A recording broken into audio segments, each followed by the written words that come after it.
Hello, my friends! Welcome back to Chinese history and mythology. In the last episode, we saw that the struggle inside Zheng was no longer a simple fight between brothers for the throne. It had already been upgraded into a carefully planned operation to change the ruler.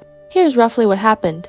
Duke Zhuang of Song first called Prince Tuto, meet him alone in a locked secret room, and laid everything on the table. Duke Zhou had already sent him a secret letter. In that letter, Duke Zhou begged him to act and promised, as long as you kill Prince Tu, Zheng will hand over 3 walled cities to Song Duke Zhuang, then put on a show, saying he really could not bring himself to do it, and threw the problem back into Prince Tu's lap. Prince Tu thought about it for a whole night. He understood very clearly that his life was already in Duke Zhuang's hands. He could only kneel and declare that as long as he could return to Zhong, stand again in front of his ancestors' spirit tablets, and take back his place, then whatever Duke Zhuang wanted, cities, gold and silver, grain and supplies, everything he had would be put on the table. After that, Duke Zhuang had Zheng's chief minister, Zhou, brought out from the armory where he had been locked up, and also summoned the Yang clan. The family of Prince Tu's mother, the key people, all sat down together at one table and swore a blood oath on the spot. They wrote the whole plan of abolishing Duke Xiao and setting up Prince Tu. In clear black and white, the conditions for helping him onto the throne were these. Zhong would give up 3 cities, send 100 pairs of fine white jade discs, send 10,000 yi of gold, and every year ship 30,000 zhong of grain to Song as a regular tribute. Once Prince Tu returned to Zhong as ruler, all real power in the government had to be placed in Zhu's hands. Zhu did not dare say no, and on top of that, married his daughter to Zhu of the Yang clan. Family ties were added to political ties, and these forces were tied tightly together into one rope. Then came the execution phase. Prince Tu and Zhu changed out of their noble clothes, dressed themselves like common traders in rough cloth, and hid inside Zhu's carriage convoy on the way back to Zhong as soon as Zhu returned. He pretended to be too sick to come to court. He invited the ministers to visit him at his own house, and had armored soldiers hidden in the hollow space inside the walls, ready to rush out at a signal. In front of the ministers, he first used one piece of news to crush them. Song was sending 600 war chariots to escort Prince to back and set him up as ruler in Zheng. Then he laid down what he said was the only way to make the Song army turn back. They had to voluntarily depose Duke Xiao and set up Prince Tu instead. Gao Qiumi, who had long been at odds with Duke Zhao, jumped out first to declare his support. The other ministers could see very clearly that the situation was already one-sided, and they could also hear the sound of weapons from behind the walls. No one dared stand up and say no. One by one, they could only follow along, kneel down, and accept Prince Tu as the new ruler.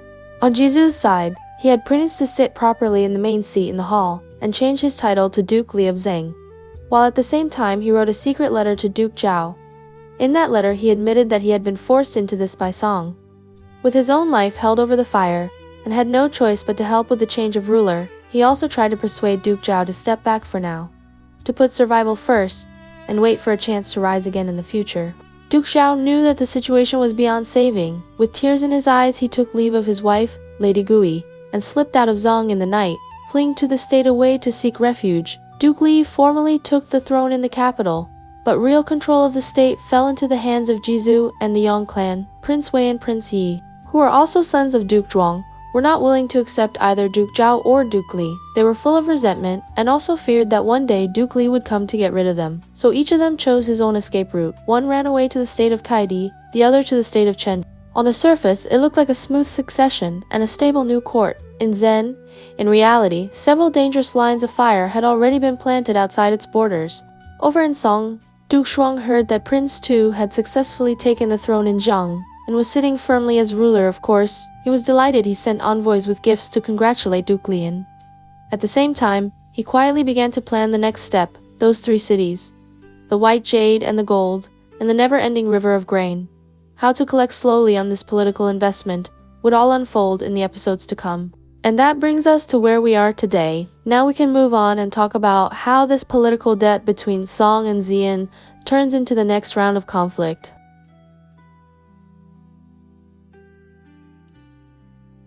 Prince Tu, with the support of the state of Song, returned to Zheng and took the throne as ruler in history. He is known as Duke Li of Zheng. He had barely warmed the seat when Duke Zhuang of Song sent envoys with a formal letter to his court. The content of that letter was very direct in plain terms. It was just 2 points. The first was congratulations. It said, Congratulations on finally returning home and becoming ruler of Zhen II. Went straight to the real issue. It reminded him that back when he was living under another man's roof in Song, it was Duke Zhuang of Song who sent troops to help him at that time. He had personally promised to give Song 3 walled cities, 100 pairs of fine white jade, 10,000 yi of gold, and every year 30,000 zhong of grain. Now that he was sitting on the throne, it was time to make good on his word. We can pause here and explain those numbers. 1 pair of white jade discs meant 2 pieces of perfect white jade. So 100 pairs meant 200 pieces of high-quality jade. 10,000 yi of gold was an enormous amount of bullion. For that time, 30,000 zhong of grain meant long lines of grain carts rolling out of Zhong and into Song every year, plus 3 entire cities. If you put this into modern terms, it would be like a newly appointed leader handing over 3 important cities and more than half of the national treasury to a neighboring state. When Duke Li received this letter, his heart sank. He immediately summoned his chief minister Zhou. To discuss it, the two of them sat facing each other in the palace, and Duke Li spoke first, very frankly. He said, "When I was in Song, I had nowhere else to go. I could only say yes to Duke Zhuang. Now the situation is different. I have just taken the throne. The state granaries are already nearly empty, and the people's hearts are not yet steady. If I hand over everything I promised all at once, the treasury will be drained in a moment. On top of that, I still have to cut off 3 cities. When the neighboring states hear about this, they will think Zhen is weak, poor, and foolish. A new ruler who has just taken the throne and immediately loses cities. Where is his face supposed to go?" Zhou knew that everything he said was true. He thought for a while and then offered a compromise. He said, "My lord, you can drag this out for a bit. You cannot refuse outright, but you also cannot agree to everything at once. We can write back and first apologize to Song, show respect, and then explain that Zhong has just changed rulers, and the people are still unsettled. If we cut off territory now, there will be serious unrest. We can offer to give Song the tax revenue and levies from those 3 cities. On the books, instead of handing over the cities themselves. As for the jade and gold, we can first pay 1/3, and our tone must be very humble, full of thanks. As for the yearly 30,000 zhong of grain, we can accept that clause, but ask to start the shipments next year." Duke Li listened and felt that at least this plan let him breathe. He followed Zhu's proposal and wrote back to Duke Zhuang. In the reply, he said, "For now, we are sending 30 pairs of white jade and 3,000 yi of gold, and after the autumn harvest, we will hand over the tribute and taxes from the 3 cities." The envoy from Song brought this reply and the gifts back to Song and read the letter out loud to Duke Zhuang in the court. As soon as Duke Zhuang heard it, his face fell and anger rose straight to his chest. What he said was very harsh in essence. He said, "When Prince Tu was wandering outside his country, who rescued him? I did. I gave him a place to live and food to eat. I sent troops to escort him back, so he could sit on the throne today. The things he promised were never his personal property in the first place. They were, in name, the wealth and land of his elder brother Duke Zhou. He was using someone else's assets to make promises, which in fact was already a good deal for him, and now, when it is time to pay up, he becomes stingy and only hands over a small portion. What does he take me for?" After venting, he immediately sent out another group of envoys, this time with much harder words, and sent them again to Zheng. His attitude was far tougher than before. Duke Zhuang told his envoys very clearly, "Tell Duke Li of Zheng that everything he promised must be delivered in full, no discounts. The 3 cities must be ceded and cannot be swapped for tribute. The time limit must be short. He is not allowed to drag this out into next year or the year after." When Zheng received this second letter from Song, Duke Li once again called Zhu. The two of them sat down, went over the accounts in detail, and in the end, Zheng gritted its teeth and decided to send an extra 20,000 zhong of grain to Song, hoping to calm their anger with more grain. The envoys delivered this extra grain to Song, but when Duke Zhuang saw it, he was even angrier. He felt that Zhang was playing games, trying to use small gifts to buy time, so he sent envoys to Zhang for the 3rd time. This time, the tone was heavier and clearly carried a threat. On the court in Zheng, the envoy from Song repeated his ruler's words. In essence, he said, "If Zheng still refuses to deliver everything it promised in full, then let Zhu himself come to Song and explain it in person." Everyone in the Zheng court understood what lay behind that line. Last time Zhu had gone to Song, he had been locked in the armory and had almost lost his life. If he went again, he might never come back. When Zhu heard the envoy's message, he knew this was no longer a simple debt collection. Song wanted to use him again and perhaps hold him as a hostage. He said to Duke Li, "When our former ruler Duke Zhuang of Song was alive, he once did a great favor for Song. Zhong has never really repaid that favor. Now Duke Zhuang of Song leans on his merit and helping you to the throne and keeps coming back to demand more and more. Never satisfied, and speaks in such a bullying tone, we cannot obey him forever. If we keep backing down, he will only look down on us more. For the moment, Duke Li could not think of a better solution. He asked Zhou, "Then what do you think we should do now?" Zhou's idea was very clear. He suggested that Zheng should not try to carry this alone, but look for friends to help, he said. My lord can send envoys to Qi and Lu and ask those two rulers to speak on our behalf and mediate with Song. Duke Li hesitated and said, "Will Qi and Lu really be willing to help us?" Zhou laid out the logic, one step at a time, he said. A few years ago, when our late ruler was punishing Song, every time we went to war, Qi and Lu fought alongside us also. Duke Zhuang of Lu was able to sit firmly on his throne back then, largely because our late ruler helped him, even if Qi does not want to get involved. Lu could not pretend not to see. Duke Li then asked, "And what exactly do we ask them to do? We cannot just ask them to say a few nice words and call it done." Zhou said, "We can do it this way. When our late ruler was alive, there was a violent coup. In Song the Grand Steward, Huadu killed Duke Zhuang of Song and set up Prince Feng as the new ruler. That act was, by any standard, a crime of murdering one's lord and seizing the throne, but at that time, Song used heavy gifts to bribe other states. Lu accepted a sacrificial cauldron from Song, and we and Zheng accepted a bronze ritual vessel called Shangyi. It was because Qi, Lu, and Zheng all took bribes that we tacitly allowed that coup to stand." Here he paused and then went on.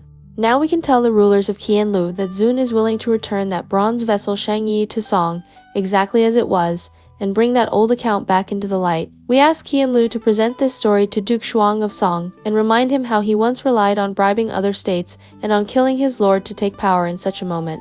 Anyone with a conscience will feel his face burn a little, as long as he feels a little shame. There is a chance he will himself withdraw the harsh terms he is now demanding from Zheng." When Duke Li heard this, the worry on his face slowly eased. He let out a long breath and said, "Only after your explanation do I really see the whole picture, so we still have this card to play." He immediately sent out 2 groups of envoys, one to Lu and one to Kiev.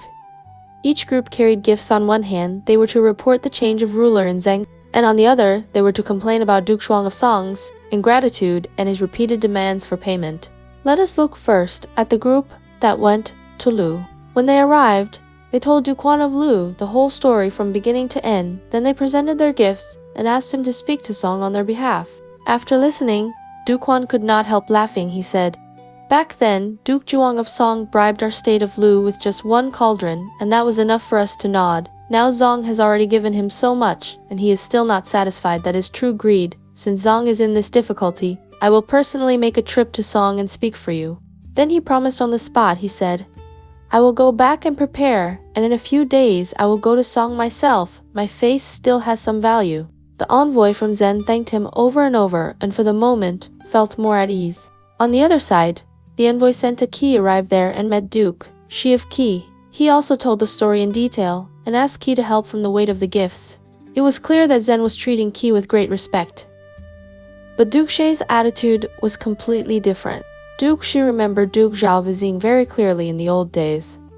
When they were dealing with the northern Rong tribes, it was Prince Hu, the later Duke Zhao, who provided the strategy and the troops that helped Qi win. After that victory, Duke Zhi had wanted to marry his second daughter Wen Jiang to Prince Hu, though the marriage had not gone through because Prince Hu himself had firmly refused. In Duke Zhi's heart, his sympathy had always been with Hu's side. So now, when he heard that Zheng had deposed Duke Zhao and put Prince Hu on the throne instead, he was displeased from the start. Once the envoy finished speaking, Duke Shi immediately asked, "What crime did Duke Hu commit? Why did you suddenly depose him? Is it really that hard to be ruler in Zheng? Do you truly change rulers today and replace them tomorrow?" These words were very direct and full of visible anger. Duke Shi went on. He said, "I do not feel at ease about this at all. I plan to personally lead several rulers to Zhen and ask clearly what has happened. I want to see with my own eyes who is pulling the strings behind all this."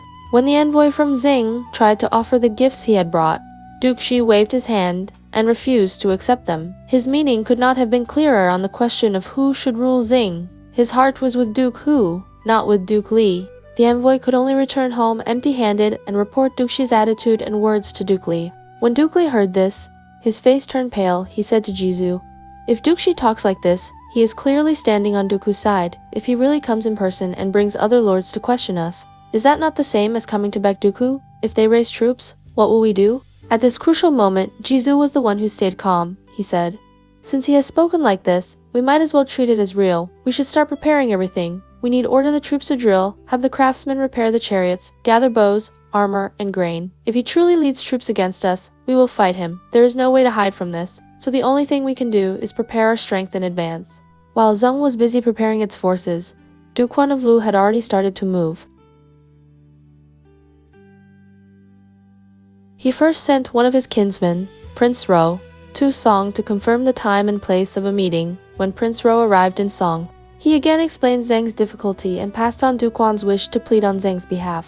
At the end, he suggested that the two rulers choose a place in between their states and talk face to face. Duke Zhuang of Song listened and outwardly was very polite. He said, "Since the ruler of Lu has sent you to set the time, of course our state must show respect. How could we make the ruler of Lu travel all the way to Song to see us? This time, it should be me who goes to meet him near Lu." Prince Zhou returned home with these words. Duke Zhuang then sent men back to fix the exact location. In the end, they chose a place midway between the two states called Fuzhang. The time was set for the 9th month of the 20th year of King Wan of Zhou.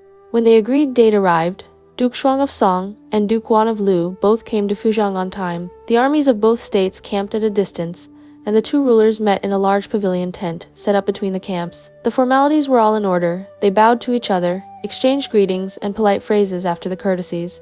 Duke Wan slowly brought up the matter of Zheng. He first expressed thanks on Zheng's behalf. He said, "Duke Li of Zan was able to return home and take the throne because Song sent troops to help. He does not dare forget that favor. I have come this time to thank your state for your help, and also to ask you to give Zhang some room to breathe. Zhang has just changed rulers and the granaries are temporarily empty. We hope your state can give him a little more time and first accept part of what was promised, then let him slowly make up the rest." Duke Zhuang listened, smiling on the surface, but his words were hard. He said, "The favor I did for Duke Li is not a small favor in my own words.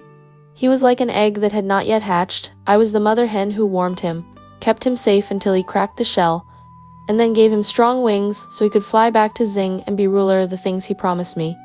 We listed out one by one in my own hand, and he swore before heaven."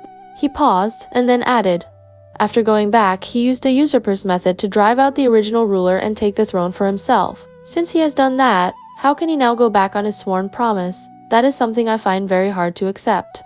Duke Wan could only continue to persuade him. He said, "How would Duke Li dare forget your favor? It is only that he has just ascended the throne, and the treasury really is empty, whatever he could take out. He has already sent a part of it. I hope you can be a little more lenient as long as you give him some time. Once his state is stable, he will certainly pay off the rest.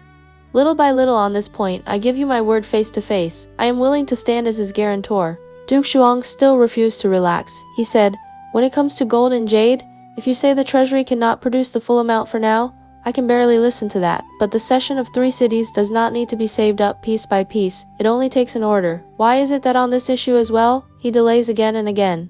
Duke Wan had no choice but to repeat Jisu's line of reasoning. He said, "Duke Li is afraid of losing the land left by his ancestors if he cuts off 3 cities. All the neighboring states will laugh at him and call him timid and incompetent. That is why he suggested giving up the tax revenue of those 3 cities instead of the cities themselves, as far as I know. He has already sent more than 20,000 zhong of grain to your state in addition." Duke Zhuang immediately made his stance plain. He said, "Those 20,000 zhong of grain were a part of the yearly 30,000 that he already promised. They cannot be counted under the clause of the 3 cities, and besides, so far he has not even given half of what he promised. Now only a short time has passed and he is already delaying like this after a few more years. How can we expect him to still remember his oath? That is why I asked you to come help. I do not want you to speak only for Zheng. I want you to help us claim what is owed."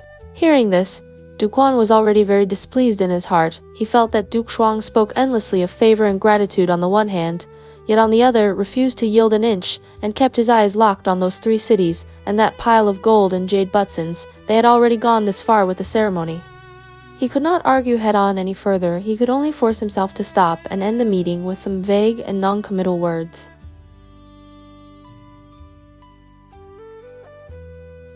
When Duke Wan of Lu came back from that meeting at Fuzhang and sat down again on his own throne, his mood was actually quite mixed. On one side, Duke Li of Zheng kept asking him for help on the other side. Duke Zhuang of Song refused to loosen his grip on those 3 cities and that pile of gold and jade. Back in his capital, the first thing Duke Zhuang did was call in his kinsman, Prince Zhou. He said to Prince Zhou, "Go to Zheng one more time and tell Duke Li exactly what Duke Zhuang's attitude is. Now tell him every word so he knows where things stand. If he still wants me to step in, he will have to think of some new way to move things." Prince Zhou accepted the order and set off again for Zheng when he arrived. He repeated Duke Zhuang's message, word for word, to Duke Li. As soon as Duke Li heard that song, still refused to give up anything. His face fell. He had known that Duke Zhuang would not let this go easily, but when it really came time to pay, it still felt unbearable. After listening, Duke Li's first move was to summon the grandee Yongzhu. Yongzhu was the son of the Yong clan. Duke Li's mother's family. Duke Li had been very close to that family when he was living in exile. In Songnan, Yongzhu was serving in Xina as a high official and enjoyed Duke Li's trust. Duke Li said to Yongzhu, "Duke Zhuang of Lu has already gone to Song once and spoke many good words for us, but Duke Zhuang has not stepped back at all. Now Song is still pressing us, asking for money, cities and goods. I really cannot produce that much. Do you think we need to offer something heavier and ask Duke Zhuang to plead for us one more time?" Yongzhu thought for a moment and said, "When our late ruler Duke Zhuang of Song helped Song back then, Song sent him a very important gift, that ritual of bronze called Shangyi. It was a treasure of the Song court. Why do we not return Shangyi to Song? Give it back as their own property. That will at least show our attitude." Duke Li felt that this was worth a try. He decided to send Shangyi first to Duke Zhuang of Lu and ask him to pass it on to Duke Zhuang of Song. At the same time, he would add some gold and jade so that Lu would feel obliged to help again. Very soon, Yongzhu set off. He carried Shangyi himself, wrapped layer after layer in yellow silk, holding it as if it were a fragile, ancient relic, walking carefully and not daring to take long strides. When he reached Lu, he bowed on the court in front of Duke Zhuang, took the bronze out from his arms, and said respectfully, "This treasure was originally the property of Song, your state. Sent it to our late ruler Duke Zhuang of Song as a heavy gift. Our new ruler does not dare to keep it for himself. Please take it and bring it back to Song as a gift in place of those 3 cities. Besides this, we are adding 30 pairs of white jade and 2,000 yi of gold. We ask you to make one more hard trip and go to Song again to speak for us." His tone was very low and humble. Duke Zhuang understood that he himself was in a difficult middle position. But since Xin had already dug up this old account and sent back Shangyi, if he refused now, he would lose face, so he nodded and said, "All right, I will go one more time." So Duke Zhuang of Lu set out on a second journey and arranged to meet Duke Zhuang of Song at a place called Guku. When they arrived at Guku, the armies of both states camped outside and the 2 rulers met inside a large pavilion tent, as usual. They began with polite talk, asked after each other's health and their states, drank a little wine, and exchanged formal words when the ceremonies were finished.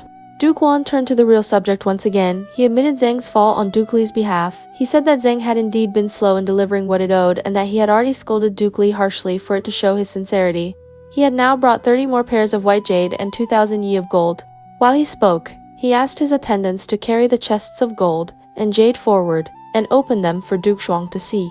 Duke Zhuang looked down and saw that the amount was not small, but his face did not soften. The first thing he asked was, "And what about the 3 cities? When will they be handed over?" His words were very direct. The meaning was clear. Money could be discussed. The cities could not be left out. Duke Zhuang had no choice but to pass on Duke Li's concerns. "Honestly," he said, "Duke Li has said again and again that he is a new ruler and does not dare cut away his ancestors' land just to resolve personal debts between himself and Song. Those cities are the foundation that past rulers of Zheng won in war and maintained through their governance. If he gives them away as soon as he takes the throne, he will lose face. It will be hard to explain both at home and abroad, so he hopes to use one true treasure in place of the 3 cities." At this point, he motioned to his attendants. They lifted up that yellow-wrapped bundle high in their hands and carried it on their knees to Duke Zhuang. As soon as Duke Zhuang heard the phrase personal grievances, his face changed and he looked displeased. In his own mind, he was thinking, "I sent you back to your state and put you on the throne. That is just a personal grievance. Are you saying I have meddled too much?" He reached out and slowly unwrapped the yellow silk and recognized the object inside at a glance. It was a heavy bronze vessel with complex patterns in a solemn shape. It was exactly the Shangyi. His father's generation had spent a fortune to create this vessel, had once been Song's own treasure in order to buy the favor of Duke Zhuang of Zhen. Back then, he had hardened his heart and sent it away. Now it had gone in a circle and come back into his hands. Duke Zhuang's feelings were very complicated. On one side, he felt deeply embarrassed. On the other, he forced himself to look calm. He pretended not to know and asked, and what special use does this thing have? Duke Zhuang of Lu knew perfectly well that he was pretending ignorance, but he still patiently explained, "This vessel was originally your state's treasure. When Duke Zhuang of Zheng helped you through a crisis, you sent Shang Yi to him. He kept it close to him like something held to the heart. Now Duke Li has taken the throne. He does not dare go on holding it, because he is afraid people will think he is part of those old events, so he has chosen to return this treasure to you in one piece, and hopes that, for the sake of the friendship between your two states in the past, you will stop pressing Zheng for land if you agree. The present ruler of Zheng, and the rulers after him, will all remember your kindness." The more Duke Zhuang heard about those old events, the redder his face became. He knew exactly what they were pointing at back then. It had been a major case of murdering a ruler and seizing the throne. He had relied on bribing other states to push it down now. Right in front of him, Duke Zhuang had placed the physical proof back on the table. It was like putting his black history out in the open. To keep the conversation from sliding further into embarrassment, he could only say coolly, "I do not remember those old matters very clearly. I will go back and ask the people who handled them." With that, he blurred the issue. He neither agreed nor refused. While they were speaking, someone outside came in to report that the ruler of Yan had arrived at Guku to pay his respects to the ruler of Song. Duke Zhuang ordered that the ruler of Yan be brought in and had him sit with Duke Zhuang. The three rulers sat in a small circle under the great tent, and for a moment the mood became lighter. The ruler of Yan stepped forward and bowed and then spoke about his own request. He said, "Our state of Yan borders Qi, and we are constantly bullied and harassed by Qi. Our own strength is weak, and we do not dare openly break with them. I have heard that Song now carries a lot of weight among the lords. I have come to ask you to speak to Qi for us and calm things down so that our state can live in peace." Duke Zhuang felt that this was not a difficult request. He himself wanted more prestige among the lords, so he nodded and said, "That can be done. I will take this matter on." Standing to one side, Duke Zhuang immediately picked up the thread. He thought of his own ties with the state of Ji and said, "Since the ruler of Song is willing to stand up for Yan, then I, as ruler of Lu, can also say a word for Ji. And Qi have been enemies for generations. Qi has always had designs on Ji. If you can persuade Qi to let Yan go, then I will go to Qi and ask them to ease up on Ji as well." The three of them quickly found common ground and held a formal alliance ceremony there at Guku. On the surface, it looked like a very righteous, multilateral meeting, Song acting as the mediator, Lu speaking for Ji, Song helping Yan, and Qi seeming to be the next state they would target for persuasion.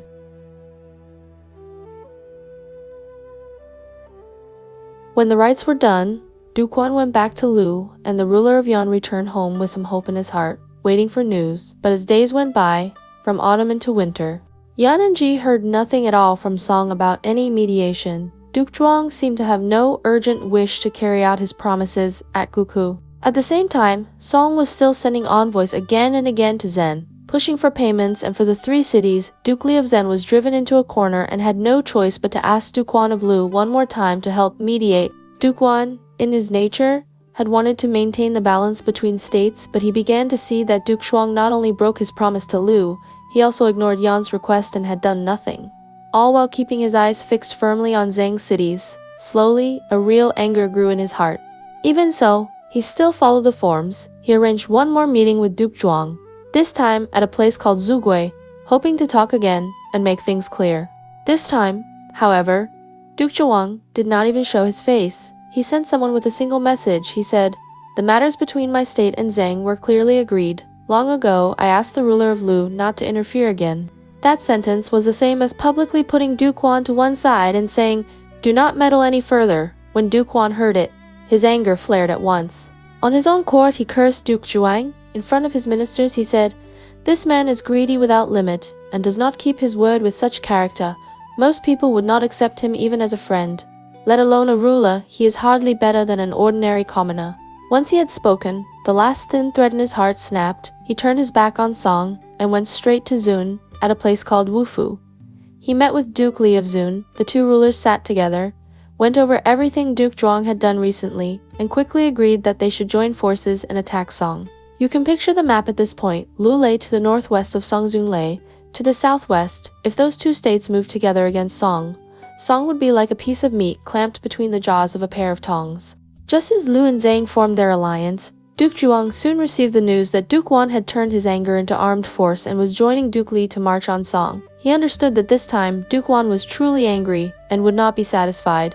As before, with only talking, Before long, he heard another piece of news. Duke Zhi of Qi was still unhappy with Duke Li and had refused to speak for Zheng. That gave Duke Zhuang another angle to work with. He realized he could make use of Duke Zhi's sympathy for the deposed ruler, Duke Zhou, and sent Prince Yu as envoy to Qi. This mission had clear tasks. The first was to accuse Duke Li of Zheng of breaking his word. Prince Yu was to say, "Back when Prince Tu was in our state of Song, it was my ruler who sent him home. Everything he promised us has still not been delivered." The second task was to test whether Duke Zhi would be willing to join Song in overthrowing Duke Li and putting the exiled Duke Zhou back on the throne.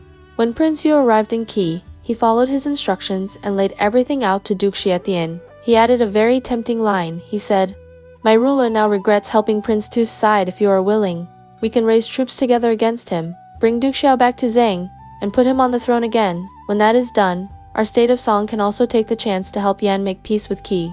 As soon as Duke Zhi heard this, he was naturally moved. He had always leaned toward Duke Zhao's side. Now that Song itself was offering a plan to restore the old ruler, it was a very attractive chance for him. But before he had given a clear answer, and before Prince Yu had returned to Song, the next round of fighting had already broken out. At that moment, the border officials of Song rushed to the capital and reported, "The armies of Lu and Zheng have joined forces and are marching together. Their banners stretch in one line and their morale is high. They have already reached the city of Suyang, in our state." When Duke Zhuang heard this, his heart tightened. He knew there was no use in delaying any longer. He quickly summoned his ministers to discuss what to do. This time, their opinions were clearly split into two camps. One camp argued for peace. Their spokesman was Prince Yu. He stepped forward and spoke very seriously. He said, "Lu and Zheng are attacking us together for a reason. We have been greedy for Zhen's gifts and we have broken our agreement with Lu. In terms of reputation, we are clearly at fault. They are now fighting under a banner of justice if we insist on resisting.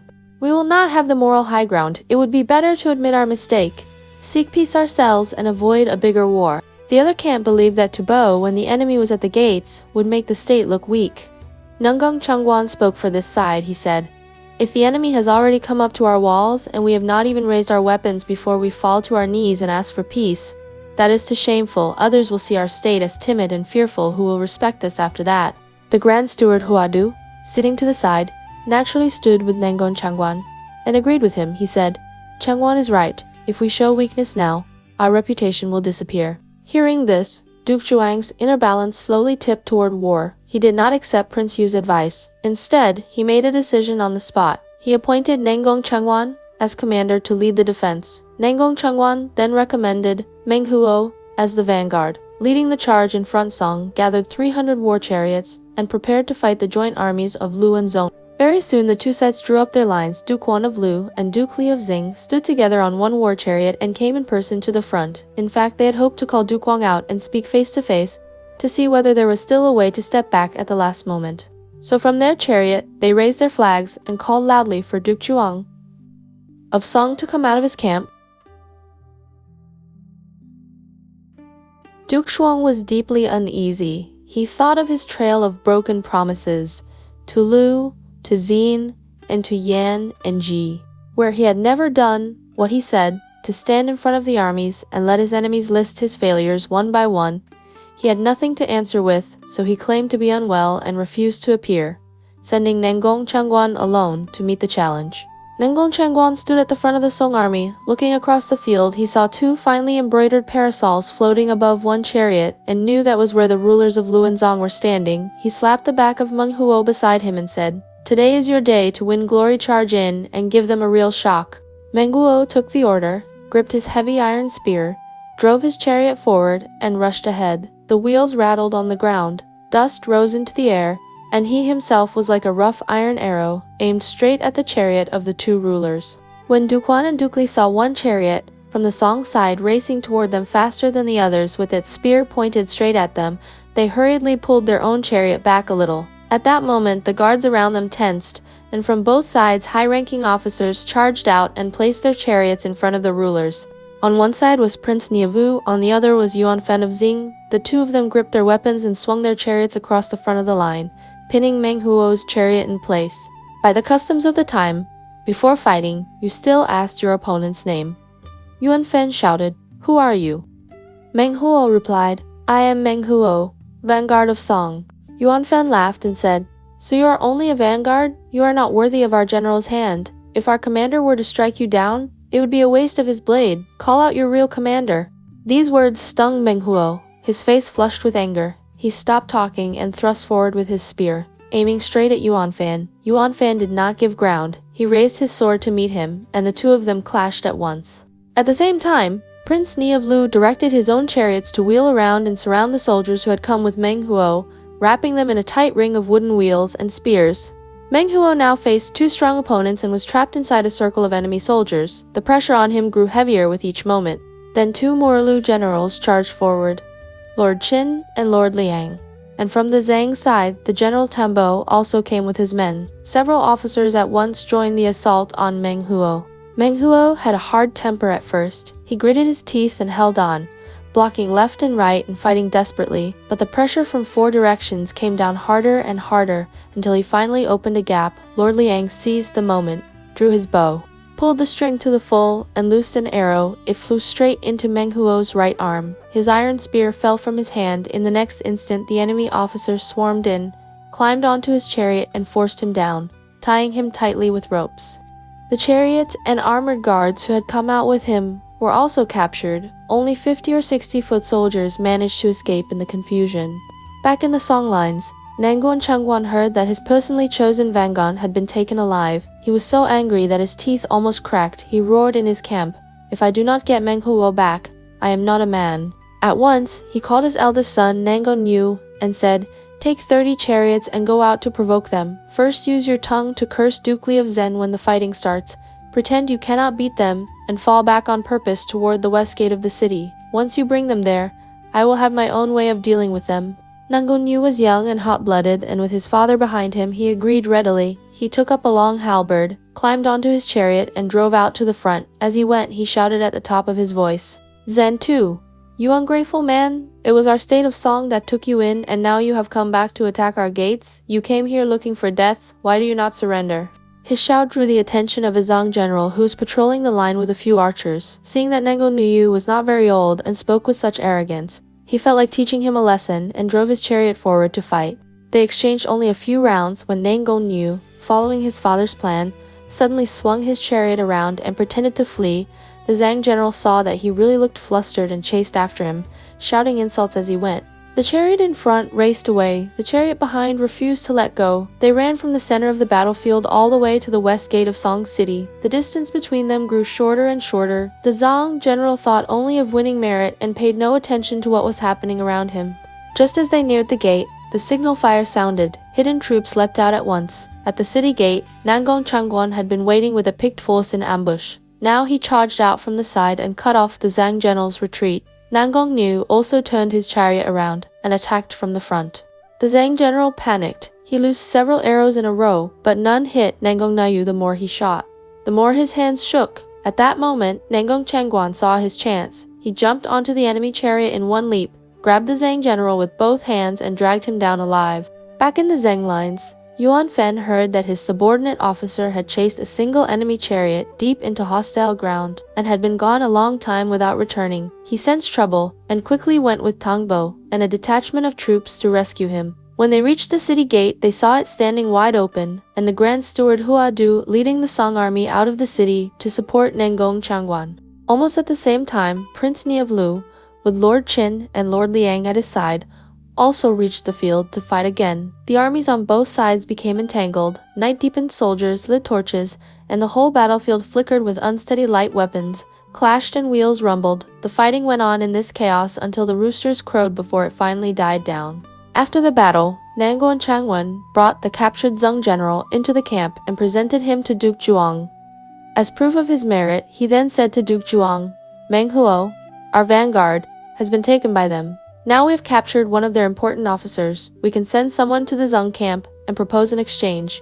Trade their man for ours." Duke Zhuang thought it over and agreed that such an exchange would at least save a little face. He allowed envoys to go to the Xian army to discuss swapping prisoners. When Duke Li of Xin heard that Song was willing to exchange Meng Huo for his own captured officer, he also felt this was good for both sides and agreed. So at the agreed time, the two states pushed out their prisoners in wooden cages into the open space between the lines. Song rolled Meng Huo's cart to the middle. Zheng rolled their own officer's cart to the same spot. The envoys on both sides traded leads, and each state brought its man back to its own camp. Duke Zhuang of Song was more and more unhappy with Duke Li of Zheng. In his heart, he always wanted to find a chance to pull Li down from the throne and bring the old ruler, Duke Zhou, back to Zheng again, so he sent Prince Yu to Qi, hoping to pull Duke Shi of Qi into an alliance and join forces against Zheng. Prince Yu arrived in Qian laid out Duke Zhuang's idea very clearly in simple words. He said something like this: Zheng Tua is ungrateful. You and Qi have never liked him anyway. Why do we not join hands, knock him off the throne, and send his older brother Duke Zhou back to be ruler of Zheng? When Duke Shi heard this, he nodded and said, Zheng Tu drove his own brother away and sat on the throne himself. I have disliked him for a long time. On this point, we feel the same. At this point, you might think the alliance was set, but it was not, Duke. She let out a long sigh and said, But right now we and Qi are busy fighting the state of Ji. We have a pile of things in our hands and no spare strength to discuss an alliance with you in Song. If your state is willing to send troops to help me fight Ji now, I will remember that favor when I am finished with my business here. Of course, I will also help you in Song and march with you against Zheng.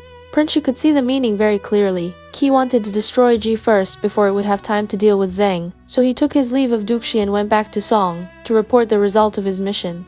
Then the scene shifts to the big joint camp of Lu and Zheng. There, Duke Quan of Lu and Duke Li of Zheng were sitting together in a large tent that had been put up just for this campaign. They were discussing how to attack Song step by step and how to push closer and closer to the Song capital. They were in the middle of planning when a soldier rushed in with a report. The messenger said, The state of Ji has sent people to beg for help. Duke Wan quickly ordered them to be brought, and the envoy from Ji came forward, holding a letter in both hands and kneeling to present it. The letter was very clear. It said, The army of Qi is attacking our state of Ji with great force. Our city is hard to defend and may fall at any time. Ji and Lu have been joined in marriage ties for generations. Now we are at a life and death moment. We beg Lu to send troops to save us.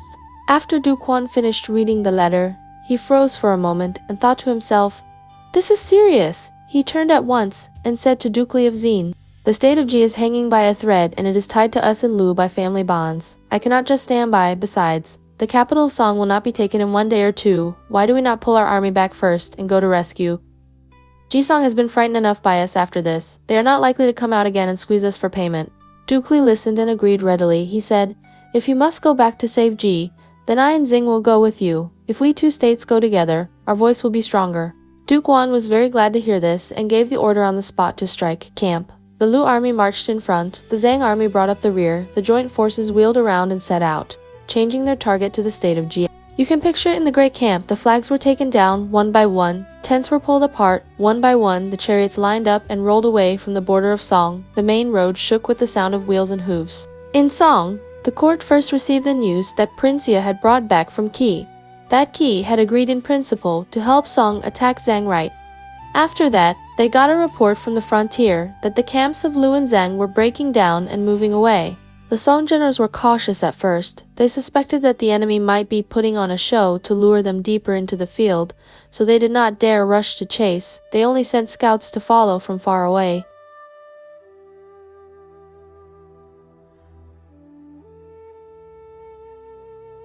After a while, the scouts came back and reported, The enemy troops really have all pulled out of Song's territory and are marching toward the state of Ji. Only then did the court of Song relax and accept that the joint army of Lu and Zheng had truly turned away. At this point, the Grand Steward Huadu offered Duke Zhuang a plan. He said, Since Qi has agreed to help us attack Zheng, we cannot just talk and do nothing. Now that Qi is throwing its full strength into attacking Ji, we should also send troops to help them. Only then will they take our request seriously later.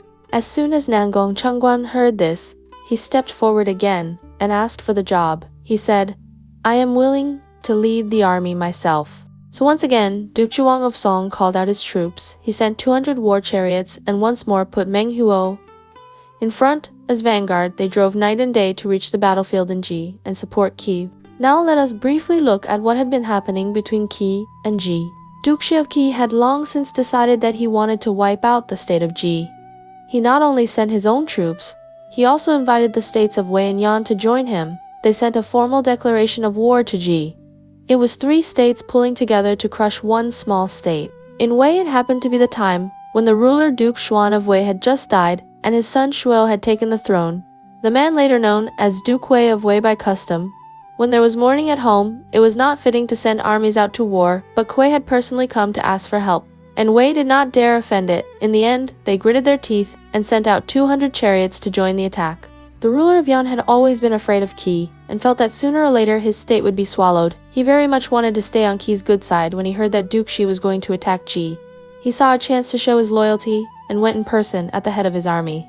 So the armies of Qi, Wei and Yan moved together and pressed down in force on the capital of Ji. The ruler of Ji stood on the city wall and looked out. He saw ranks of banners stretching across the fields. He knew very well that if he took his own small army out to fight them head-on, he would not last long, so he chose to stay behind his walls. He strengthened the defenses as fast as he could and decided to hold out and buy time, guarding while he waited for help. Not long after, the scouts of Ji brought back good news. They said, "The joint forces of Lu and Zheng have arrived, and both rulers are leading the troops in person." The ruler of Ji heard this and rushed up the wall to look. Sure enough, in the distance he could see the flags of Lu and Zheng moving closer. He felt a sudden calm and began at once to arrange his troops so they could fight together with Lu and Zheng. Duke Zhuang of Lu brought his army up first and drew his lines under the walls of Ji. There on the field, he faced Duke Shi of Kiev. Duke Zhuang spoke first. His tone was polite, but his meaning was firm. He said, "The state of Ji and our state of Lu have been bound by marriage for generations. I heard that Ji has somehow offended you, so I have come in person with my troops to ask you to show them mercy for our sake." Duke Shi did not soften. Instead, he brought up an old case. He said, "Our ancestor Duke Ai of Kiev was slandered by people in front of the king of Zhou because of the state of Ji. And in the end, he was boiled to death by the Zhou court. 8 generations have passed since then. That hatred cannot be borne under the same sky. I have sent troops today to avenge my ancestor. You have come to help your relatives. I have come to avenge my line. This matter can only be settled on the battlefield." He left no room for compromise. Duke Zhuang listened. His own face hardened and he stopped trying to persuade him. He ordered Prince Ni to go out first to fight. Qi sent its famous general, Prince Pengsheng. Pengsheng was a kind of warrior who could stand against 10,000 men. His courage and strength were both astonishing. As soon as Prince Ni engaged him, he fell behind even when the Lu generals Lord Qin and Lord Liang joined in to help. They could only barely hold the line. They could not gain the upper hand. While they were fighting, the commanders of Wei and Yan received word that Qi and Lu were already clashing at the front. So they hurried to bring their troops to the same field and joined the fight. More and more banners moved onto the plain, and the whole battle became more and more confused. At this key moment, the army of Zheng arrived. On the Zhong side, Yuanfan led Tambo and other generals and drove straight toward the main camp of Qi, hoping to strike Qi from the flank and the rear. The ruler of Zhe had been waiting for this chance. He sent his younger brother Yingji out of the city with troops to attack as well. The shouting of Gehazi's soldiers rang out suddenly around the city. Prince Pengsheng saw that the tide of battle was turning against him. He did not dare keep fighting to the death. He turned his chariot and fell back toward his own lines. For a while, the chariots of 6 different states were mixed together. The whole field was boiling over. In the middle of this chaos, Duke Zhuang of Lu happened to cross paths with the ruler of Yan. Right there on the battlefield, he turned on the ruler of Yan and scolded him. He said, "Not long ago, the states of Song, Lu and Yan made an alliance at Guku and promised to keep our word. Yet Song turned its back at once and broke its promise. That is why I brought troops against them. And now, what are you doing today? You are copying Song and clinging tightly to Qi's thigh. Do you not think at all about your own state's future?" The ruler of Yan was scolded in front of everyone. He knew he was in the wrong, and he was also afraid of offending Lu. So he bowed his head and said nothing. He quickly turned his chariot and withdrew, making excuses that he could not win and had to retreat. The army of Wei had never had strong generals, and its morale was low when the combined troops of Lu, Zhen, and Ji hit them.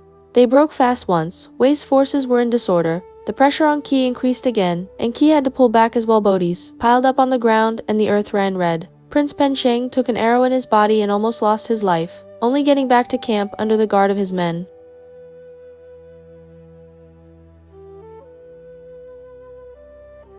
Just as Qi's troops were falling back step by step, the army of Song finally reached the area of the battle, but before they could rest or set up proper lines, Lu and Zhen each sent a picked force to strike them. Song's army had arrived late and had not had time to steady its formation. Hit suddenly like this, they had no chance to build a proper camp and were themselves beaten badly and forced to flee in confusion. When this war was over, Ji had been saved for the time being.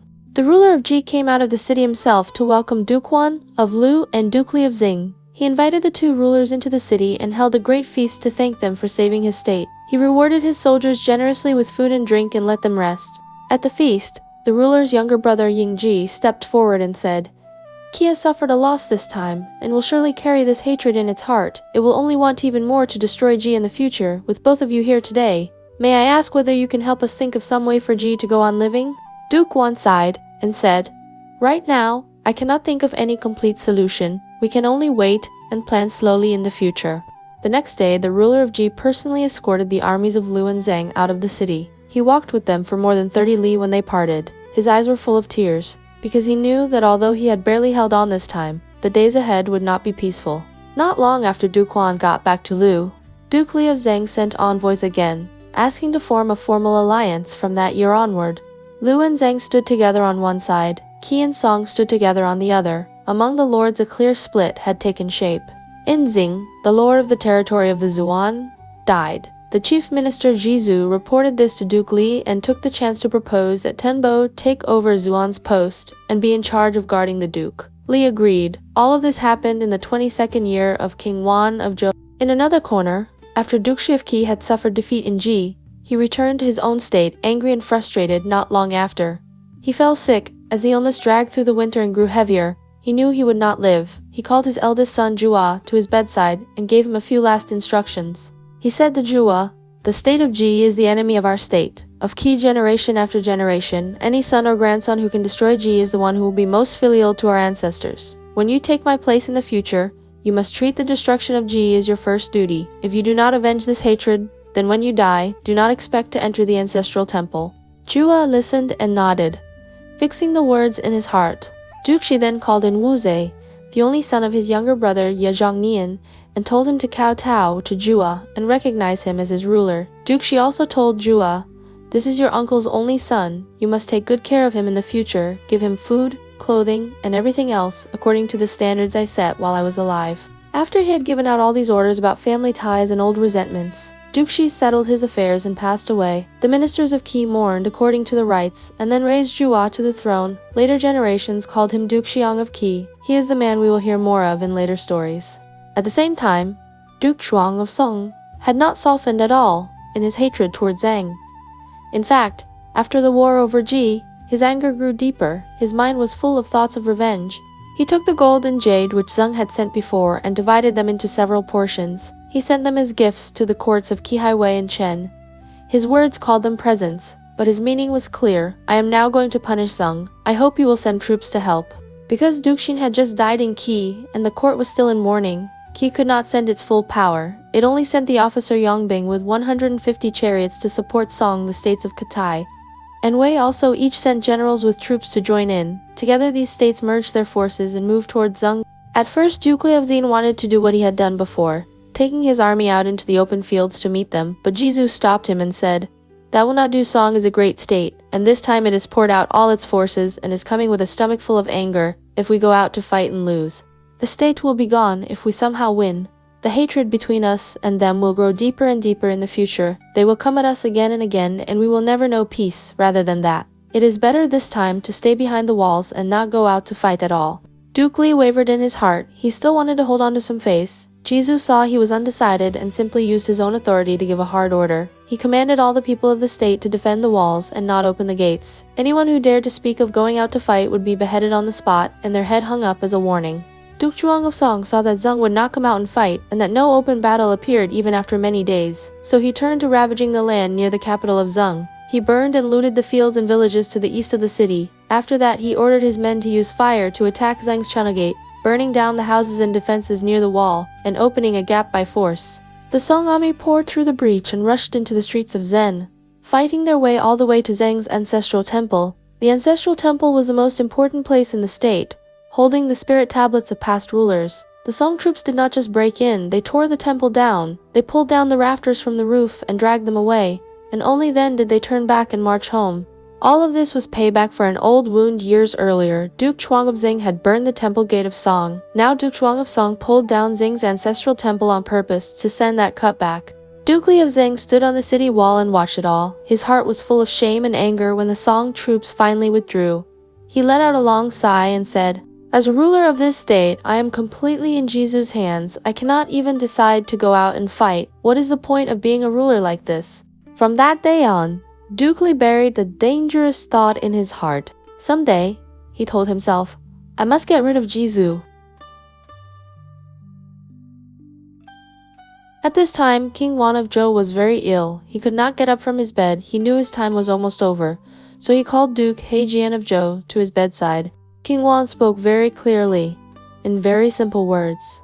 He said, according to ritual and the established system, the throne should pass to my eldest son, that is the rule, but I personally prefer my second son, K. What I am asking you to do is something for the future after my eldest son takes the throne and becomes king.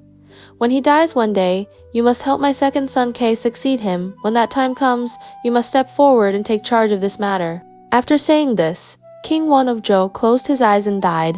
Duke Zhuang did not act recklessly. He followed the rites and first put the elder son, Tu, on the throne as the new son of heaven. This was the later King Zhuang of Zhou. As for whether the second son K could inherit in the future, that is another story and will not be opened here.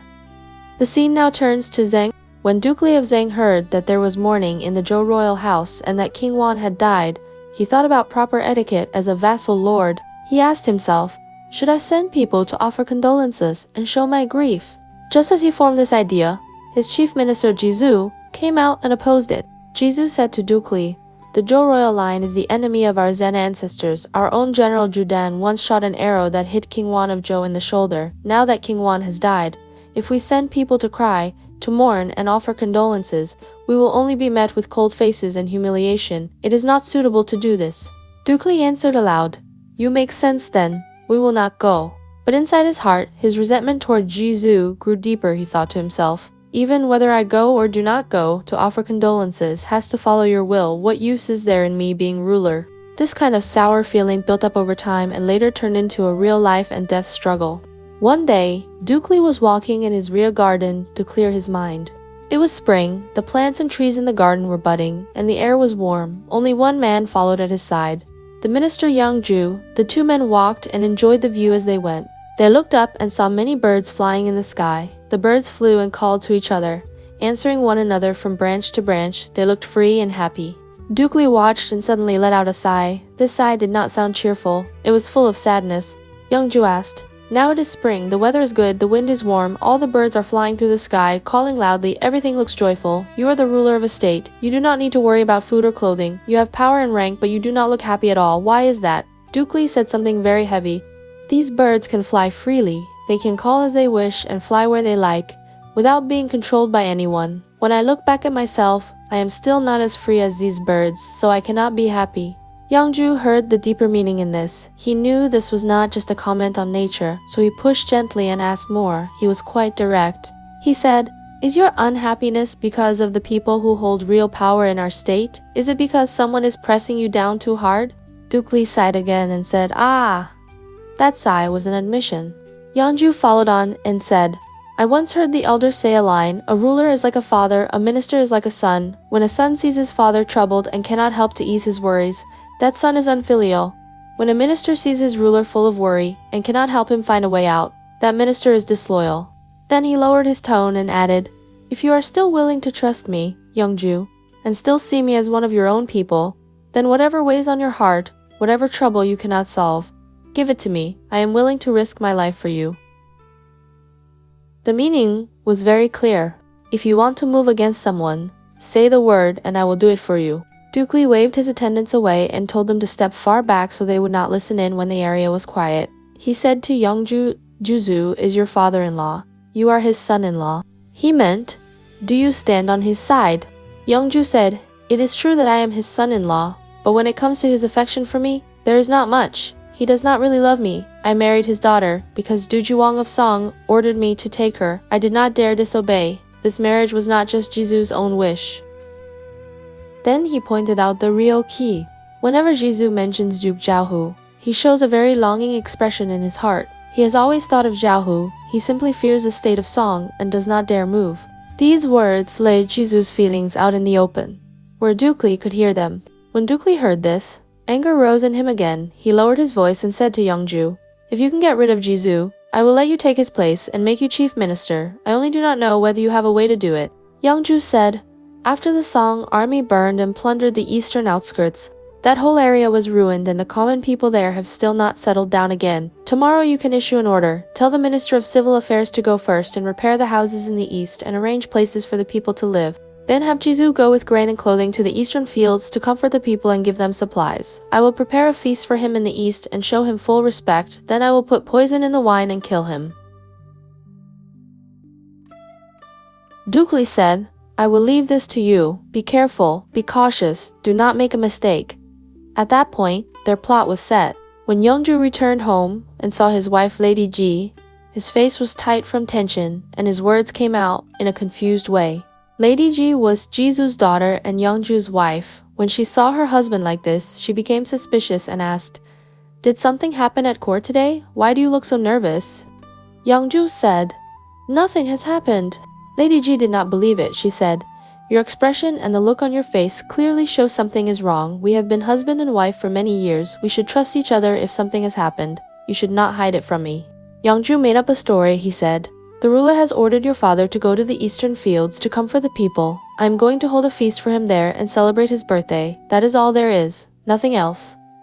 Lady Ji at once raised a very practical question. You want to invite my father to a meal? You can do that in the city. Why does it have to be outside the walls? Yangzhu said, This is the ruler's order. I am only following it. You do not need to ask more. When Lady Ji heard this, her doubts deepened on the surface. She smiled and played along, but inside, she decided she must find out the truth. That night, she deliberately prepared extra wine and urged Yangzhu to drink cup after cup. Yangzhu already felt guilty with his wife pressing him to drink. He soon became very drunk and his speech grew confused. When he was thoroughly drunk and no longer clear-minded, Lady Ji lowered her voice, made it sound like a man's voice, and spoke into his ear. She said, The ruler ordered you to kill Zhou. Have you already forgotten? Half awake and half asleep, Yangzhu could not tell who was speaking. He answered on instinct. He said, How could I forget that? Those few words came out of his own mouth and admitted the secret in his heart. Early the next morning when Yangzhu woke, his head still hurt. He had no memory of what he had said the night before. As soon as she saw he was awake, Lady Ji said to him, I already know about your plan to harm my father. Yangzhu denied it by habit. He said, There is no such thing. Do not speak nonsense. Lady Ji stayed very calm and said, Last night you were drunk and said it yourself. It is useless to deny it now. Seeing he could not hide it, Yangzhu changed his line and said, Even if there is such a thing, what do you plan to do? Lady Ji said, People say that after a woman marries, she should follow her husband. They put it in a saying and call it follow the rooster if you marry a rooster, and follow the dog if you marry a dog. But I asked my mother and I know better, no matter what others say. Since I am your wife, I still have to ask my mother what she thinks. So Yangzhu told her everything that had happened in the garden with Duke Li, all the details of their plot, without holding anything back. After she listened, Lady Ji did not scold him at once. Instead, she went along with him and said, My father may not agree to go to the east. Let me go back to my parents' home and persuade him to go. What do you think? Yangzhu thought she was truly helping him. He was very pleased and said, When the matter is done, and I become chief minister, you will be the chief minister's wife, and share the glory with me. Lady Ji returned to her parents' home and first met with her mother. She asked her a question that sounded simple, but was in fact crucial. She said, In your heart, my father and my husband, which of these two is closer to you? Her mother did not think long, and answered at once. She said, Both of them are close to you, but if we must compare, your father is closer. Lady Ji pressed further. She said, Why is that? Her mother explained step by step. She said, Before a young woman marries, she has no husband yet, but she already has a father after marriage. Husbands can change. If a husband is lost, a woman can marry again, but a person can only have one birth father. You cannot be born a second time. Love between husband and wife is human order. The way people are meant to be with each other, closeness between father and child is the root. It is the order of heaven. A husband cannot be measured on the same level as a father. The mother spoke casually, with no special plan, but for Lady Ji, it was like a blow to the head that woke her completely. She began to cry and said, For the sake of my father today, I cannot care about my husband. Then, she told her mother, word for word, the whole process of the plot between Yangzhu and Duke Li to kill Zhou. No one else was present at this talk. After hearing it all, the mother turned pale with fear. She went straight to Zhou and told him everything from beginning to end, without daring to leave out a single detail. When Zhou heard it, he only said one thing. He said, "You two must remember not to speak of this outside. How to deal with it later is not your concern. I will make the arrangements." On the day set by the ruler, Duke Li did indeed issue the order to go to the eastern outskirts and comfort the people before leaving. Zhou called in his trusted guard Kun Chu. As he had planned, Kun Chu brought 10 or so fighters, each of them hiding weapons, and followed quietly in the group.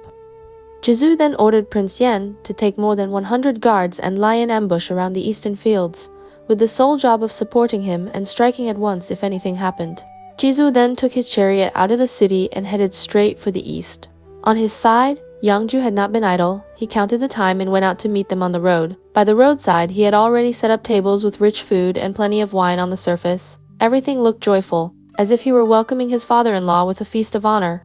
When Zhou arrived, Yangju went up to meet him with a big smile. He invited Zhou to sit and said, "You have worked your mind and body hard. It is right that you worry for the state. But there has been too much to do these past years, and you truly are tired. Today we are outside the city. The spring light is good. The view is pleasant. Take this as a chance to relax." As he spoke, he filled a large cup of wine with his own hands, held it, and knelt in front of Zhou. He smiled warmly and said, "I wish you long life and health. Please drink this cup." Zhou reached out and pretended to help him up with his right hand. He gripped Yangju's arm tightly with his left hand. He took the cup, but after he took it, he did not bring it to his own mouth. He simply turned his hand and poured the wine onto the ground. As soon as the wine hit the ground, there was a strange reaction. The old text says that fire burst up from the earth, put in plain words. The moment the wine touched the soil, an unnatural light flared. It was clear that there was something wrong with the wine. Seeing this, Zhou stopped pretending. He shouted, "With just this little skill you dare to try and harm me. Do you think you are fit to play tricks on me?"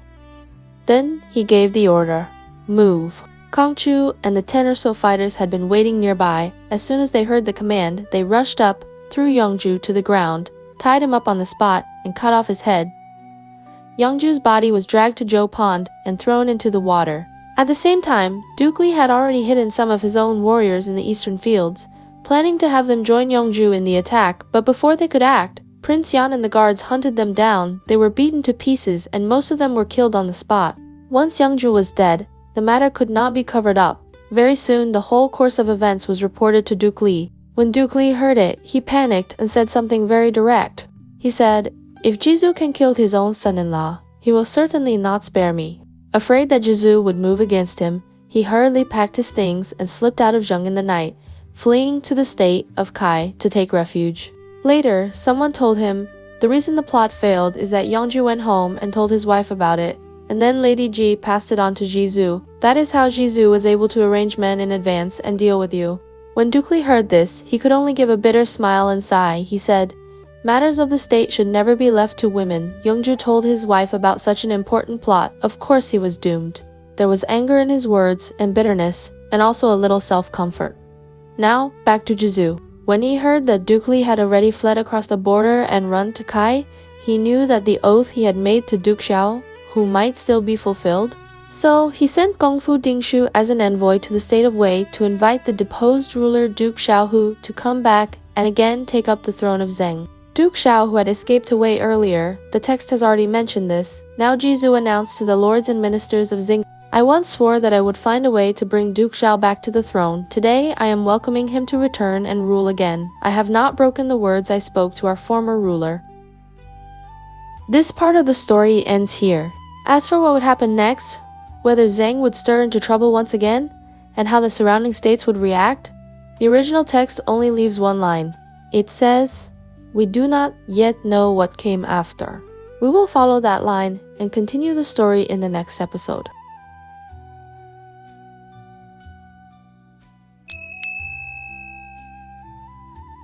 Chinese culture, mini lesson. Why did ancient Chinese people eat at separate tables? In this episode, let us talk about how people in ancient China ate, especially something you see all the time in historical dramas, but that we, modern people, are no longer used to separate tables and that very proper kneeling posture on floor mats. If you have ever joined a Chinese family for Spring Festival or been to a Chinese wedding, you will notice that when it comes to seating and tables, Chinese people actually have a lot of rules. First, picture this in your mind, not a big noisy round table, but a hall with rows of low little tables, about the height of a modern tea table. In front of each small table sits one person, wearing a wide, long robe, kneeling on a mat with their knees on the floor. Their back is straight, hands neatly placed in front of them.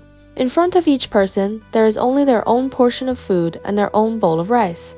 No one is sharing dishes from one big plate in the middle. This was separatable dining in ancient China. This habit goes back to the very earliest way of sharing food. At the beginning, food was not plentiful. A family or a small tribe would work hard to hunt a bit of meat or dig up some roots. How should they divide it? The simplest and fairest way was to give each person their own share, so everyone could see clearly and no one could steal from someone else. Separate tables grew step by step out of this kind of individual portioning. By the Zhou dynasty, farming became more developed. Grain and meat were not as desperately scarce as before, but the habit of separate portions did not disappear right away. Instead, it was absorbed into ritual and turned into a very refined system of rules. For nobles, eating was not just about filling the stomach. They had to eat in a way that showed rank and character. You can picture another scene: a Zhou noble holds a banquet in the ancestral temple or in his mansion. Mats are spread on the floor. On each mat, there is a low table, which ancient people called an en.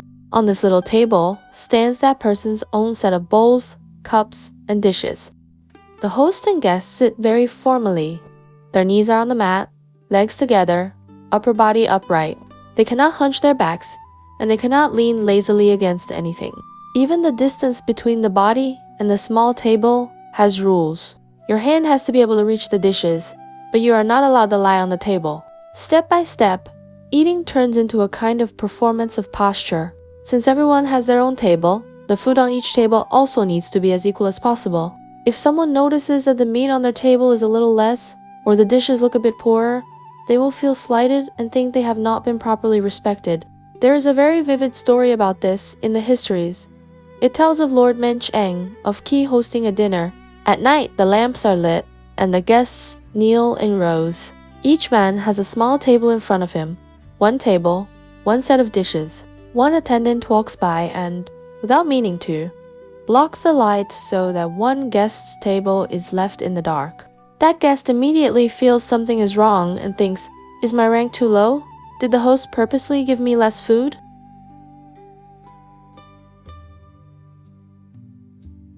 The more he thinks about it, the more upset he becomes. In the end, he simply stands up and prepares to leave. Lord Mencheng sees that the situation is about to turn bad. He quickly lifts up his own table, walks over, and sets his own food in front of the unhappy guests so that everyone can clearly see that two tables are exactly the same. Only then does the guest realize he has misunderstood and hurriedly apologizes. The story shows one thing very clearly. In that ritual-heavy setting, eating is not just eating, it is also about face, dignity, and status. A little more meat or a little less, a beam of light falling on your table or not, can make people think a great deal. Posture, in the eyes of ancient people, was also a big deal. The early standard posture was kneeling. Both legs fold back, knees on the ground, the hips resting on the heels, legs together, upper body upright. In their eyes, this posture was proper and respectful, especially in front of others, elders, or the ruler. You had to sit properly. You must not stretch out your legs, and you must not slide your hips around at will. If someone sat very casually, legs spread out or hips flat on the floor, body loose and slumped against a wall, ancient people had a word for that posture. They called it ji ru. Ji is the ji from bamboo winnowing tray. That shallow basket whose edge curls up loosely, the shape is open and spread out, not collected. People borrowed this word to describe a lazy, unrestrained way of sitting with no regard for decorum. There is a famous story about Mencius that shows how serious they were about sitting. One day Mencius came home, opened the door, and saw his wife inside sitting in a very improper way, exactly that loose jiru posture. He was furious on the spot. He felt she had lost all sense of propriety. To sit like that in front of family was a huge disrespect. He was so angry that he wanted to divorce her. When this reached the ears of Mencius's mother, she did not support him at all. She called him over and scolded him. Her main point was, you suddenly rushed into the room without clearing your throat or giving any warning. You were the one who broke the rules first. If you yourself have not behaved with courtesy, how can you use ritual to press others? Only then did Mencius realize he had been too impulsive. People later often used this story to talk about how etiquette must work both ways. But it also shows from another angle how sensitive people at that time were about posture.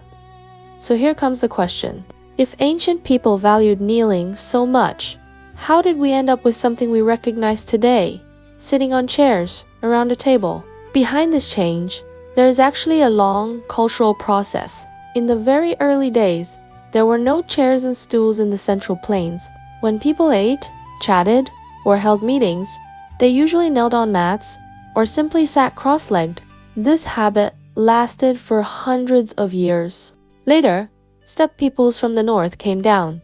Their lifestyle was completely different from the settled farmers in the Central Plains. They spent most of their time on horseback, living on grasslands where insects were many and damp air rose from the ground. If they knelt like Central Plains people, with knees and hips on the earth, it was easy to get dirty and to catch cold, so they preferred to sit on raised seats. They created a kind of folding camp bed which could also be used as a seat.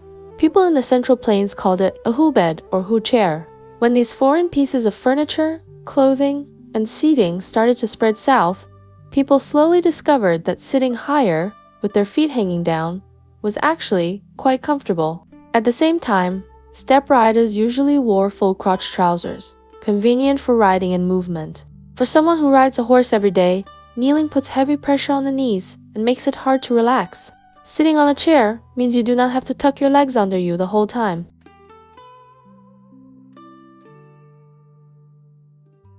As these hu chairs and little folding beds became popular, people's sitting posture in the Central Plains also began to change. It shifted from strict kneeling to sitting cross-legged, and then further to sitting with feet on the ground and the back leaning against the chair. This way of sitting fit the body better. Many people tried it once and thought, this is actually quite nice. After that, it was hard for them to go back to kneeling for a whole day. On a mat. The change in posture caused debate. By the time of the Liu Song dynasty in the south, the court actually had a serious argument about kneeling to eat versus sitting loosely to eat. Some guardians of tradition firmly opposed relaxed, sprawling postures at the table. They saw that as irreverent and rude, and wanted to keep formal kneeling and raise this issue to the level of defending traditional culture. But in real life, the body always has its own feelings. When most people felt that long periods of kneeling made their legs numb and their backs ache, more and more of them began, quietly, to adopt more comfortable ways of sitting. And once that spread widely enough, the force of tradition weakened. Once posture changes, the table must also change. Going from kneeling to sitting cross-legged to sitting on chairs lifts the body higher and higher. The table has to rise with you. The little table in front of one person gradually gets longer legs and finally turns into something like the tables we know today. At that point, one person, one table starts to feel impractical. By the Tang dynasty, Chinese people had basically completed the shifts from separate tables to shared tables. In other words, from one person per table to several people gathering around one table to eat. If you line up this scene with the famous painting along the river during the Qingming festival, it becomes quite interesting. In that painting, there are many scenes of people eating. A lot of people sit around big tables together. The atmosphere is lively and crowded. If you look at an earlier work, The Night Revels of Han Zizai, the images feel like a middle stage. Some parts show one person per table. Other parts show several people sharing one table. Postures are also mixed. Some people are using chairs, others are still on mats with folded legs. This blended picture itself tells you that, at that time, people were right in the middle of moving from old habits to new ones. By the Ming and Qing dynasties, sitting on chairs around square or round tables was already very close to our modern way of eating. Looking back from there at the restaurants, tea houses, and street stalls and along the river during the Qingming festival, you can see that shared table dining had become the norm. Changes in posture, in tables, and in eating style are not just changes in daily habits. They also reflect changes in cultural thinking. The earliest separate portions stressed fair distribution. One person, one share, and no one could take someone else's food. Later, separate tables wrapped in rituals stressed rank and rules. When steppe and farming cultures clashed and blended, when chairs and hubeds appeared, people began to look for a balance between ritual and comfort. Later on, shared tables appeared. People gathered around one table, dishes placed in the center, chopsticks reaching in from every side. The focus was no longer one person, one table, but eating together. Behind this eating style, there is also an idea of being together and sharing one table. So next time you watch a costume drama and see characters kneeling alone in front of a little table, quietly eating, you can stretch the timeline out in your mind. From separate portions in very early societies, to the highly ritualized banquets of Zhou nobles, to Mencius in the warring states obsessing over posture, to the northern riders of the 6 dynasties bringing in raised chairs, to the big, busy banquet tables of the Thames, to the mixed images in the night revels of Hansa Zai and along the river during the Qingming festival. And finally, to the round table in your own home today, with everyone sitting together for a meal. The food is still one bite of rice, one bite of vegetables, but behind it are thousands of years of changes in posture and thought. From kneeling to eat, to sitting cross-legged, to sitting on chairs, from one person per table to many people at one table. There are body feelings, there is the weight of ritual, and there is the blending of different peoples and ways of life. When you next look at your own dining table, you may suddenly feel that it is not just a piece of furniture, it is a way of living that many generations have slowly shifted into place.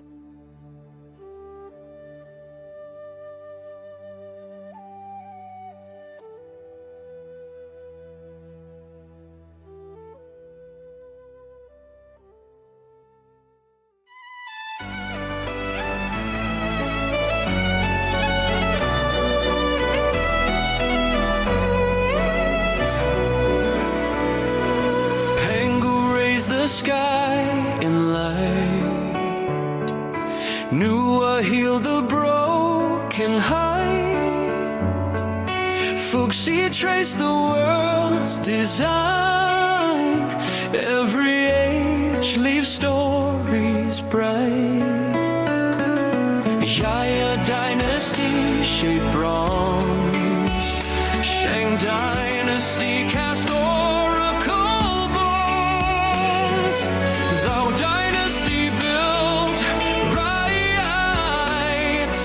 Qin dynasty forged the great walls. Han dynasty opened Silk Road winds. 3 Kingdoms dynasty turned war to tales. Zheng dynasty led ink and mountains bloom. Sui dynasty carved the Grand Canal. Tang dynasty Song dynasty raised learning's flame. Yuan dynasty swept the northern plains. Ming dynasty strengthened walls again. Qing dynasty closed an ancient end.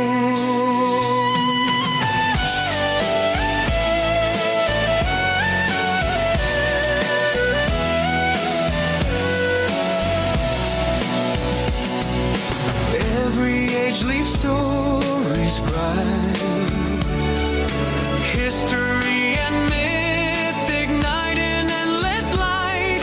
China's history moves in mystery through the night. Footsteps of this land enchant the world in light.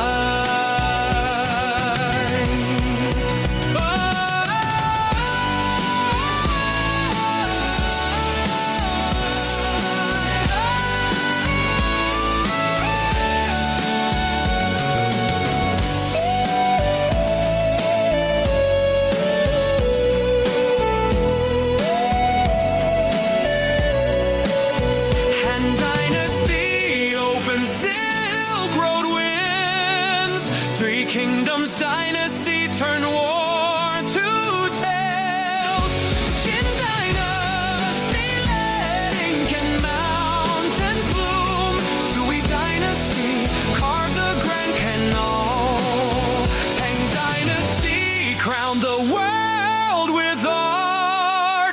Song dynasty raise. Learn